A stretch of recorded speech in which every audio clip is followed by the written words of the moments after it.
मोदींच्या आईचा व्हिडिओ बनला तेव्हा पवार गप्प का बसले? आमदार पडळकर यांनी शरद पवारांना पकडले कचाट्यात. शरद पवार समर्थकांची झाली कोंडी. आमदार पडळकर यांचं वक्तव्य समर्थनीय नाही. मुख्यमंत्री फडणवीस यांनी आमदार पडळकर यांना दिली समज. गोलमेज परिषद मराठ्यांची अधिकृत संस्था नाही. राधाकृष्ण विखे पाटील यांचं वक्तव्य. नवा आयफोन झाला भगवा. भगवा आयफोन ठरतोय मुसलमानांमध्येही लोकप्रिय. आयफोनचा नवा रंग तरुणाईनं बांधलाय खरेदीचा चंग. शरद पवार आमदार गोपीचंद पडळकर यांच्यावर नाराज. मुख्यमंत्री फडणवीस यांना फोन करून व्यक्त केला निषेध. हल्ला होणार, घाबरू नका. छगन भुजबळ यांनी कार्यकर्त्यांना दिला कानमंत्र. नागपुरातल्या पक्ष शिबिरात बोलले भुजबळ. अमेरिकेत मुसलमान भारतीयाचा चकमकीत मृत्यू. तेलंगणाच्या निजामुद्दीनने चाकू हल्ला केल्यानं पोलीस कारवाई.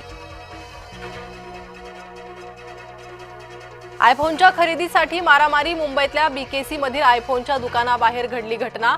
रांग मोडून आयफोन घ्यायला गेल्यानं वाद. स्थिरतेसाठी भाजपासोबत. अजित पवारांना पुन्हा द्यावा लागला खुलासा.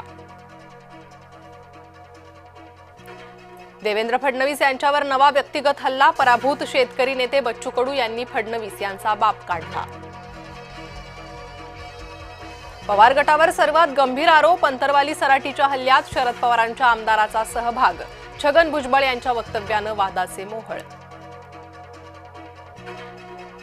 नाशिकमध्ये शनिवार रविवार पाणी बंद. संपूर्ण नाशिक शहरात राहणार 2 दिवस पाणी बंद. जलवाहिनी दुरुस्तीमुळे नाशकात पाणीबाणी.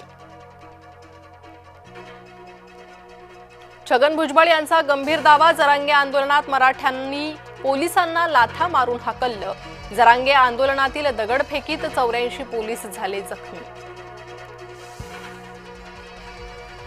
भुजबळांच्या गौप्यस्फोटाबाबत पक्ष नेतृत्वाचे कानावर हात. अजित पवार म्हणतात त्यांना काही माहीतच नाही. महाराष्ट्राच्या राजकीय भाषेचा स्तर घसरलेलाच. भाजपा आमदाराकडून असमर्थनीय वक्तव्य. आमदार पडळकर यांच्याकडून जयंत पाटील यांच्या वडिलांवर टीका. अत्रे रंगमंदिरात गुज्जू प्रेक्षकांचा धिंगाणा. मुदत संपलेले शीतपेय दिल्यानं चिडले नाट्यरसिक. हैदराबाद गॅझेटला आव्हान देणारी जनहित याचिका हायकोर्टाने फेटाळली. ही जनहित याचिका ग्राह्य नाही. मराठ्यांसाठीच्या शासनादेशाविरोधात ॲडव्होकेट विनीत धोत्रेंची याचिका फेटाळली. पुणे अहिल्यानगर महामार्गावर पाणी साचलं. रांजणगाव गणपतीजवळ वाहतुकीवर परिणाम. अचानक आलेल्या पाण्यामुळे वाहन चालकांना त्रास. ट्रम्प यांचा अमेरिकन संसदेबाहेर पुतळा. 12 फूट उंच भव्य असा सोनेरी पुतळा उभारला. चेहऱ्यावर हास्य आणि हातात बिटकॉइन.